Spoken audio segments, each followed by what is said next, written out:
there's people that believe what Wilder's saying. Then there's people that don't believe, and it's an overwhelming of people that don't believe. Exactly. Legends in the game don't believe. Mass media don't believe. Now y'all got my wife mad at me. Now y'all got my wife mad at me because you know what I'm saying. So, Does she believe Wilder? I'm a white man. She mad at me because I'm getting pissed off with the bullshit y'all doing, and I'm letting y'all get to me. So man, stop that stuff, man. White man beat Wilder. Do you know what the problem is? Stop crying about it. Stop crying about it. Here we go. Wait, about race, Brian. Wait. Yo. This is. What does that got to do with it? People want to critique. People want to critique about the about other channels race baiting, but right now ain't nobody race baiting here. So. Man, ain't no race baiting going on, man. No. I'm just saying, just leave it out. And this is what it is. We're talking about just two fighters, and I'm gonna say it again. There's people that believe that. There's people that believe, and there's an overwhelming of people that don't believe what they're saying. Now, what I'm saying is, the floor. Now, what I'm saying as a fan, I'm gonna say it again. I'm saying as a fan is that it's not sticking. You know what? Handle that privately. And talk and for Wilder to talk about the fighting game, talk about trying to get back in the ring, talking about getting back in the gym, who's going to be his trainer, how is he going to work, what's going to be his approach, is he going to have some new regimen and think that's all now fans want to hear. Everything else that could be handled in the court, let the lawyers do it, because in my opinion, it's just tainting his brand, in my opinion. But Punch, check this out though. I understand that's your opinion, but you're not speaking in a consensus that has receipts, just like we have ballots for an election. There's nothing that you have to validate, the percentage of individuals who are going against anything. I know what you're saying. I know there's a lot of people that disagree with Wilder, and I know there are some who a lot agree with him. But you can't just put one side of the narrative and say, "Hey, guess what?" A lot of people don't. Hey, Brian's ready. I mean, look, what Brian is doing right there, that's exactly the speed I see L-Dog, but much slower. Hey, man, that might have been funny 50 years ago. Go get him, Brian. Brian, go get him, Brian. Brian's that midriff, boy. Let's go. You better work the stick. Stick out there, Brian. Brian, show them right here. Oh, shit. No head movement. Go get him, Brian. Go get him. Give us super chats. Show us the super chat time. Tyrannosaurus. Make sure you like and subscribe right now.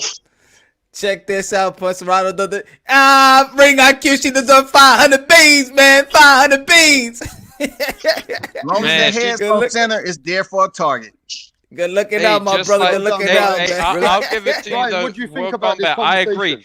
I agree. Deontay Wilder has better head movement than Brian Harkin because, Fury was moving his head all night. He was moving his head all night. Try easy work, Brian. Easy work. You're not gonna do that with me, L-Dog. Hey, go change your adult You're not gonna do it. No one hears you. No one line. Look, you're not gonna get a punchline on me there, L-Dog. It's not gonna happen. It makes no sense. Let's talk boxing. Man, listen, I don't want to get elderly abuse. Let's talk boxing. There's better topics in boxing. Hey, there's better topics in boxing. I'm telling you. We can talk about Earl Spence. Let's go. Talk about why Demetrius Andre's not fighting on this card. We can talk about why Demetrius Andre's not fighting on this card tomorrow night. Let's talk about Danny Garcia. Let's talk about why Demetrius Andre's not fighting on the card tomorrow night. Nah. Let's talk about Danny Garcia. I got Danny Garcia. That's bullshit. Hey, hold on, Punch. Bullshit. I got Punch, where's your boy at? Who? Here. Hold on, I got Earl where's your Spence boy at, man? Why your boy not fighting, Punch? Bro, Brian needs to speak. Hold on. I can't hear nobody. Everybody talking at the same time. Earl Spence Jr. won. Simple. You got Earl. Simple. Earl Spence. Brian, work on that side-to-side movement, man. Your head is on center. I know I do. He's had that problem his whole life. He's still working on it. Don't worry. He'll get it right. Brian, nursing chat. Yo, good looking out, my brother. Brian murder Terrence Bailey. Oh, shit. That's a fight, baby. That's a fight. Yeah, crazy. Brian, what do you think? Oh, sorry, go ahead. What I think about the Earl Spence and Errol Spence and Danny Swift Garcia. Good looking out, Lake A, man. Good looking out, my brother. I appreciate that. Man, what I feel, look, coming into this fight before the car crash, I had it 55-45, Errol Spence. If Errol Spence is 100%, still Errol Spence, but I could see, but I could also see, Danny Swift Garcia upsetting him. It won't surprise me. It won't surprise me. I don't think nobody's head and shoulders above anybody. I do believe that Sean Porter have humbled the whole 147 in my opinion. Everybody, I don't think nobody is head and shoulders above anybody from the top 5, top 6 in the welterweight division. And I love it. I love it like that. Until I see somebody, if Errol Spence stops Danny, I'm like, whoa, okay, he's in another level. If somebody stops Sean Porter, stops him, I'll be like, okay, that guy's in another level. But so you would put him ahead in the pound for pound? If he does that, would you put him ahead in the list of the pound for pound? If he stops Danny? Yeah. And I'm gonna put him in the top pound for pound. Yeah. A lot of people don't. I consider this back to back. I give a lot of respect for Errol Spence to be taking this fight, in my opinion. Because they gave him voluntary. He could have easily taken another easy bout. He took Danny Swift Garcia. You know what I'm saying? So he could have definitely took just like I gave Keith Thurman when he went back to back with Porter and Garcia. I'm gonna give the same credit to Errol Spence. And I got Danny Garcia, bro. Danny Garcia, I believe he will knock out Errol Spence. Nice. Danny Garcia is a great fighter. People are sleeping on Danny. What round, L Dog? Hold on. Somebody got an echo. All right. That's you. 6th round. Okay. I believe Danny Garcia pre-car accident and after, and before or after, whatever. I believe he gives Errol a good fight, and I believe he takes it now. But you know what? I don't want to hear. I don't care, man. I don't want to hear nothing about no car crash. I ain't even thinking about a car crash. I don't want to hear nobody talking about car crash. They're gonna take it off of him. If Danny wins, you know what's gonna happen. I don't want to hear that. I don't want to hear. Always take credit. You got to keep it logical. The man's been through a life. Hey, no, rap star. If whoever has that excuse in their back pocket, might as well just don't watch the fight. Do yourself a favor. Don't watch the fight. If you have that excuse in your back pocket, don't watch the fight. Because you ain't gonna give credit if Danny wins. That's not fair. The doctors cleared him. The doctors cleared him. His trainer feel he's 100%. He feel he's stronger than ever. Earl Spence says he's stronger than ever. You know what? No excuse should be made. I don't care about the car crash. Hey, I flew out of a third floor from the 3rd floor. Ain't nothing happened to me. You know what I'm saying? I went to school the next day. But for anybody else, they could have died. That's it. No excuse. If he loses the fight and the excuse is the car crash, hold on real quick, L Dog. If he loses the fight, right, and the excuse is the car crash, well then he's done. It's not like the car crash is gonna affect him for this one fight. Yeah. If the car crash affected him, that means he's having facial issues. That means he's done. That's it.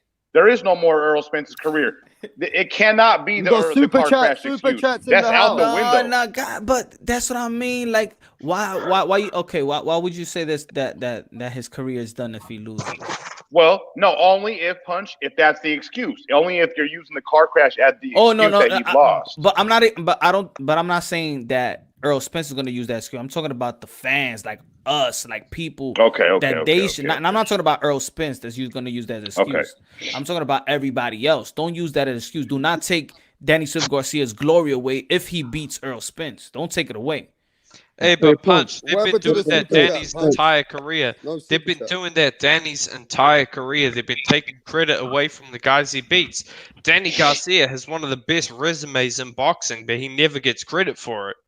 Yeah. He also has some of the most vacated, fighting for the most vacated championships of any fighter too in the welterweight division. Right, he fought Sean Porter, he got a good resume. Zeb, he hasn't beat one champion at welterweight for a belt yet. He hasn't. Yep. He fought for the vacant against Robert Guerrero. Don't make me school you, L Dog. Don't make me school you. He hasn't even beat any champion in the welterweight division for a belt yet. I got one thing to say. Garcia is the L Dog is a huge nerd. L Dog, you're a nerd, okay? You're just a straight nerd, L Dog. Yeah, shout out to the nerds out there, man. We steal your bitches when they want our checks. Throw them hands, L Dog. Throw them hands. You're just a straight goofy nerd. Hey, shout I out want to to the see you nerds shadow out box, there, L man. Dog. I seen Brian. He looks pretty thorough. I want to see you, L Dog. Let's shadow box. Let's go. Man, I don't shadow box, man. I just spar people, man, in the street. Show us that bantamweight. Show us that bantamweight frame, L Dog. But I do think, listen, you know what, you know what, but you know what else? I do think that Earl Spence right now his body looking awesome, man. He looking right. Hey, his Black body and looks Brown, like listen. I may have a bantamweight frame, but I'm a heavyweight because I'm gonna be honest, man. I'm fat as fuck. Man, Earl looking like, man, a pure uncut, man, bag of dope, man.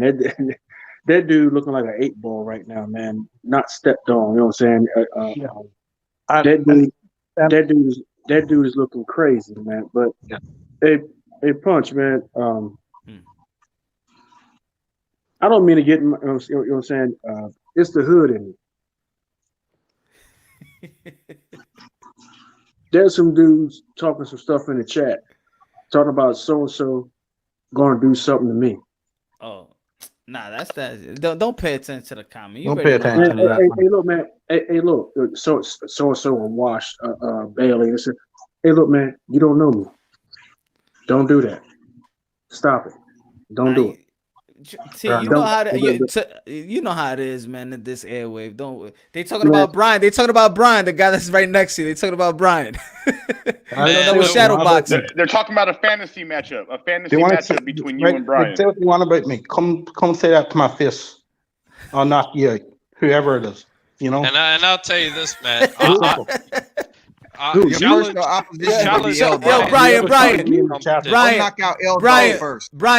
Show him your skills again. You don't know. Show him what you got. Show him your skills. Oh, let them hands go, Brian. Let's go. Let them hands go, Brian. Look, Terrence, he's getting ready to man.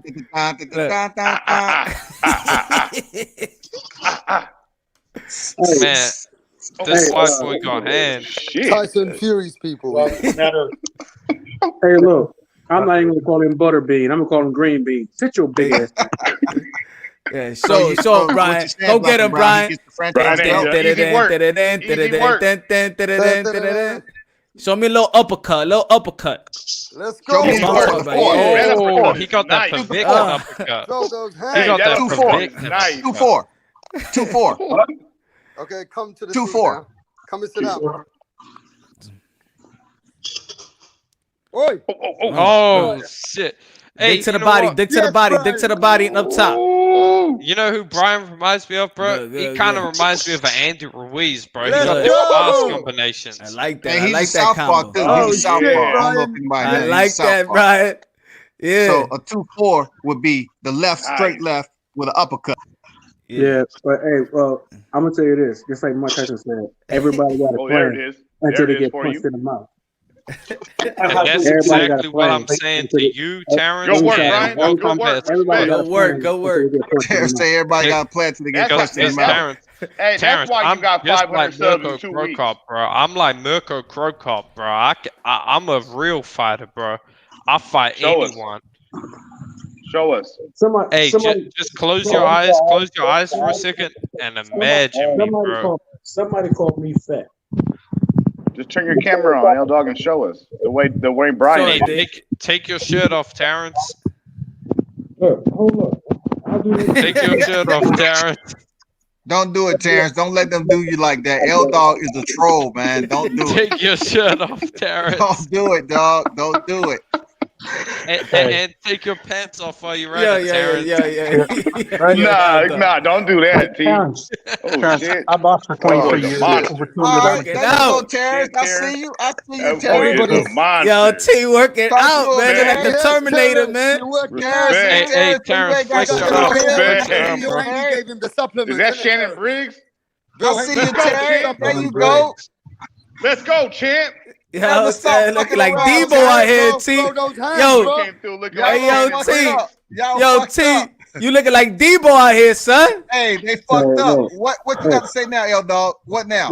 I ain't got nothing. Man, what I gotta say now, bro? They sleeping on you? I will rip your head off. Oh shit, bro! Listen, Terrence. Let me see you. Let me see you, L Dog. Now your turn. Yeah, let's see L zoom Dog. my Let's photo go. in. Zoom my photo in. That's me. That's me Come on my on, photo. come on, L Dog. Come Zoom on, my man. favorite. That's I'm not telling you you, in the man. I photo. went Come on, back. that's who you thriving to be. Hey, respect, OG. That boy's a monster. Hey, Terrence in a tank top. It don't get no more like that. He's showing y'all what he got. Hey, and I'm 45 years old. What's ready? That's a wrap.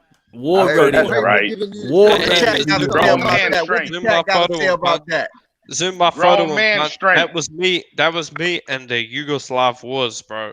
Zoom Oh my Let's photo see him. in. Let's see him. Man, Let's see him work on his real cardio. Punch. military OG. Let's see him working on Let his us cardio. see you now, L Dog. Come on, Put the break cardio the up. avatar open. Let's go. One glimpse, L Hey, I Dog. ain't Let's gonna go. lie to you, Matt. Well, L Dog. Yeah, let's go, bro. Let's put the True School Sports January 31st. Let's fight. Oh my God! I'll beat the brakes off you. Yeah, listen, man. This I got my Picklewood money on fight. Terrence Bailey, man. Yo, what do you think? Yo, what do you think? What I said earlier, Terrence. What do you think? Bud Crawford, Earl Spence. Give Bud Crawford the guarantee 60-40, and then Earl Spence on the pay-per-view. He gets the 60-40 in the back end of the pay-per-view. 60-40 on the pay-per-view and the guarantee purse 60-40 for Bud Crawford. What you think about that? The entire chat is saying that L Dog is a nerd. Man, And a twerp. To be truthful, man, I don't know about that money part, man. I don't count another brother's pocket. So when it comes to them, you know what I'm saying, them 60-40 splits or whatever, man, every time I hear 60-40, man, I got Bernie Mac in my head. 60-40. No, I got Roy Jones when he was telling Hopkins 60-40, 60-40. Yeah, man. Mr. 60-40. I mean, some of these guys, you know what I'm saying, I've talked to, you know what I'm saying, as far as fighters like Gary Russell and Tay Jones or whatever, but I'm not going to say I'm an insider, man. I'm a fan.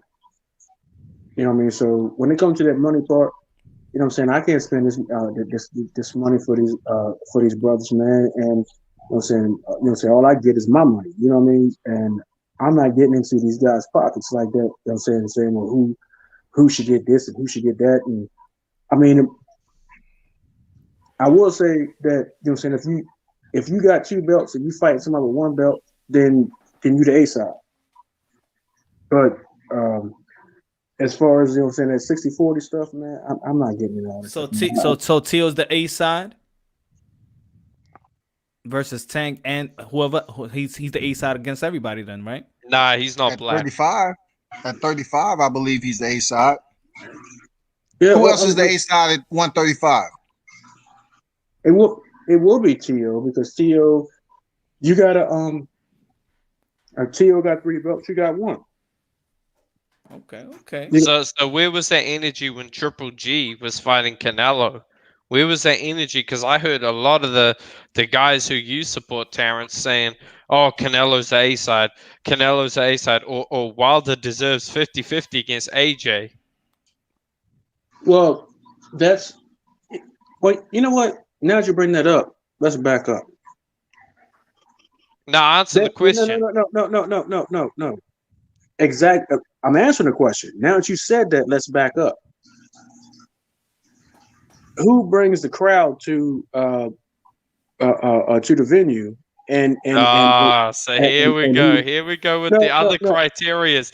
When it's not a black fighter or someone like that, you know what they're saying is the white fighter or the Latino fighter doesn't matter. Dude, didn't I just say that Lopez would have been the A side? What the hell are you talking about, man? You on this shit, man? Shut the hell up. When it's AJ or when it's Golovkin, it doesn't matter, right? Oh man, yo, you a clown, dude. You a fucking clown. Listen, I do have a good sense of humor. After I said that Lopez would have been the A side, and then when you brought that up, and I was like, oh, and then I rethought. I'm like, wait a minute, I might have to rethink this, and I wouldn't think about no damn race. You the one thinking about race. When we talking about the lightweight division, No, hold up. This dude, you a fucking clown. You a damn clown. Only person thinking about race is you. Am I a racist, Terrence? You have a race problem in boxing. You are a fucking clown. And I'm gonna tell you, well, I'm glad I make people laugh, Terrence, because this world is kind of bland. I'm not laughing. Take your emoji off and show your face so I can tell you to your face you're a fucking clown. I'm showing my face right now in my photo. Man, get the fuck out of here, man. Hey, look, anyway, man. Look, Teofimo Lopez is the lightweight A side. When it comes down to it, brother is right. But when it comes down to it, when it comes to these other fights, it comes down to Deontay Wilder versus Tyson Fury. Tyson Fury didn't draw no big crowds unless you're fighting Deontay Wilder. You know what I'm saying? That's why Deontay Wilder came out last, because he was the A side. And when it comes to a lot of these other fights or whatever, it comes down to the person who's the biggest draw. So what about AJ? What about AJ? Deontay Wilder's first pay-per-view against Tyson Fury. Yo, hold up. So let's get that right. Let me finish. And he was champion. He was champion. Just like with Errol Spence and Danny Garcia, they're going to be in Dallas. So who you think is going to be top billing? It's going to be Errol Spence in Dallas. You know what I'm saying? But you know what I'm saying. So what about Wilder and AJ, and what about Golovkin and Canelo? Golovkin and Canelo. Where did they fight at? I don't remember. They fought in Las Vegas. Golovkin and Canelo. Nah, let's go to the present time, man. That's way back. I don't want to go. No, but I'm asking because it appears to me like Terrence has double standards against European fighters. Double standards, but we're trying to talk about boxing, though, man. It's late. It's too late to be going at one person on the panel, man. We already did that. Man, yeah, you're right. It's kind of unfair when I pick on one person. I got to pick on multiple people. Ain't it like 12 o'clock in fucking England or whatever? Should you be getting some? Hey, listen, bro. It's 8:30 p.m. where I am. In Ireland, 7:28 a.m. Okay, great. What were we talking about again in the current status of boxing? Were we talking about the lightweight division or what?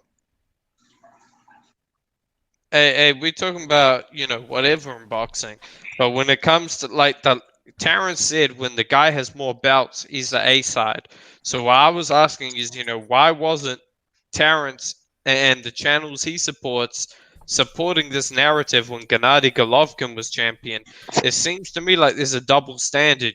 They pick and choose when they support who's the A side and whatever. Hey, L Dog, I'll chat that up. We all know when Gennady stepped in there with Canelo the first time, he had the belts, but he was the B side. We understand that, and that was just because the promotion, Canelo Alvarez, that's common sense. Who he was and everything. I mean, he was the A side with no belts. Absolutely. I mean, what else do you want to know from that?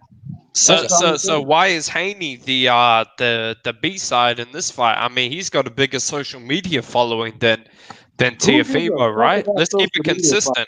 No, it's not. He don't. I don't know where you get that. We talking about Twitter. If we bringing in social media, we talking about IG or Twitter, because that's not the way I get down when I do media.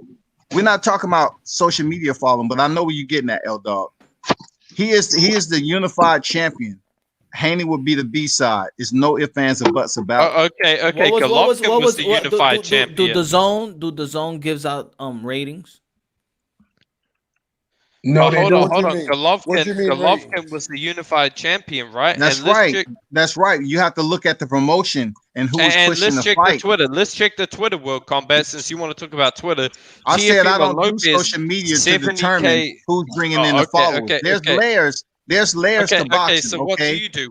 Just because the fans bring it up for a topic of discussion doesn't mean that's how the promoters look at it. The promoters may look at it a different way, L Dog, but since you bring up social media following, that doesn't mean it's in the contract, L Dog. It doesn't mean it's in the contract. Give us your criteria. So everybody's A side and B side only matters to certain fighters, L Dog. That doesn't mean anything. That doesn't mean anything. Your criteria. It doesn't mean anything. It's not my criteria. You're trying to make social media following the criteria when it's not in the contract. Your criteria. You're never going to find social media following in a contract. Give us your criteria. L Dog don't know shit about boxing. He has Man, listen, I know more about boxing than you, Terrence. Let's name off world champions and see who can name the most. He has an emotional attachment. Terrence, I'm gonna ask you this: name all the super flyweight world champions, because I can name every single one of them right now. I don't give a fuck. The way you talking, you don't name all the cruiserweight world champions, because I can name all of them right now. Talking, you don't know shit. I'm not getting to a fucking debate with you. Name all the light heavyweight world champions. I can name we kind of wasting Punch Drunk's time. We're wasting his time late in the AM. I mean, early in the AM. What we talking about lightweight? What are we talking about? Here's the easy question for you. Name every single 130-pound champion. But what are we talking about in the lightweight division, though? We want to talk about who the A side, B side. Terrence, you say I don't know shit about boxing, but I can name every single world champion in the sport right now. Don't mean you know shit about what's going on right now. Hey, Punch Man, take over your show, bro. Nah, I'm about to. Talk about 130. I'm about to hit it. The sack, man. Man, let this man go to bed, man. It's been a pleasure. You know what I'm saying? Appreciate having us on the panel that Punch. Tomorrow, so I'm going live, man. The Rosado fight versus Jacobs. So I'm going to do the live on that one. Oh, that's cool. Just make sure you bring a towel to the live there, Punch, because Rosado's gonna bleed on his way to the ring. he's gonna be cut. But man, I appreciate you letting me on, man. Who's going live, fellas? No, thank you. Thank you, T. Thank you, World Combat. You already know, man, for serving the country. Hey, shit, I might go live, to be honest, but you know, Terrence Bailey, you're always welcome to my stream along with World Combat Sports. I will be in. You don't deserve me. You don't deserve me over there, L Dog. You don't deserve me. When you deserve me over there, then I'll show up. I'm not coming over there to argue with your dumb ass, man. And I'm not coming over there to argue with your fucking dumb ass, man. Yo, Brian, my brother. Good shadow boxing, man. Yeah. Yo, rap star the building. Black and brown, my brother. Yeah, man. Early all right, Punch. You have a good one, brother. You have a good one, Punch. You have a good one, too, man. Yo, Black and brown. When you gonna have that free smoke? What's good, man? You slacking, man? I don't know. Tomorrow, brother. Tomorrow. I'm not working, so tomorrow we're running back. You got the co-host rap star right there, man. Yeah, right there with you. I thought you was following it up, man. I thought it was me on Thursday. And then you follow it up with the smoke on Friday. You slacking. I'm leaving you hanging. I know. I feel bad every Friday too. Tomorrow I got you for sure. I know you be getting tired. You be like, should I? Hey, Punch. I don't get tired. Hey, Punch. I'll be on these shows. Man. People with a shirt on, people think I'm a fat boy or whatever. You know what I'm saying? I had to go ahead and show, man, I'm not fat. I'm lean. You ripped, bro. Yeah, but our Brian's got some skills too. Our Brian's got skills from England, bro. You rip, man. Look. I'm not ripped. Yo, I'm low key lean, nigga. You know what I'm saying? People be talking that cold cash shit. I'm not the one you can fuck with. You ready, man? Let you stay ready, man. There. If what's your name, Terrence? If I ever meet you, you have a quick spar. How's that? just a spar in a boxing ring. No hatred or nothing, just a spar. Look, you know something about me. I boxed for 23 years. I coached for 7 years. Oh shit! In the amateurs, so you know. Hey, look, hey, Dave. Over 200 amateur fights. Good looking out, Brian. Hey, well, look, Dave. I only got 16, but okay, fair enough. But at the same time, I ain't gave up on nothing. You know what I'm saying? I'm a severe body puncher. Yeah. And I do have southpaw knockout power. So be careful what you ask for. Sam, I'm used to fighting heavyweights. 6'4" guys, 6'5" guys, 200, 300, 350 pounds guys. Yeah, well, I've never been knocked out. I ain't never fought those though, but let's go, Brian. Let's go. Well, I'm gonna check y'all. I'm about to go, man. God bless y'all. It'd be fun, man. It'd be fun. No hatred, just me and you go quick boxing round or two. Hey, well, I'll tell you what. When you in the States and you tell me where you at, I'm from Ireland. You're from Ireland. Well, I got people from Ireland. Oh, cool, man. So we can try that out. Yeah, no worries, man. If ever come to the States, no worries. Friendly spar. Yeah. I seen your shadow boxing, and well, I'm not gonna post mine, but the hand speed don't impress me.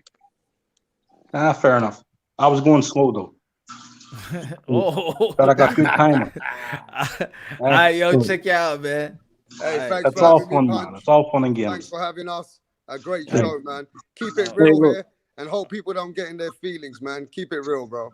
We all just love the game of boxing, man. We all love boxing, bro. Hey, that's all fun, man. All fun. I love all you brothers, man. Y'all some good people, man. I love all you brothers. Love you too, my brother. Love you too. Respect, Terrence. We got nothing against you, bro.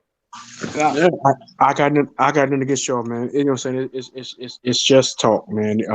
We're too passionate. Love is love. Love is love, man. We're brothers and we're distant brothers, man. Yeah, we disagree on things. That don't mean hatred. This means we don't agree. That's all it is.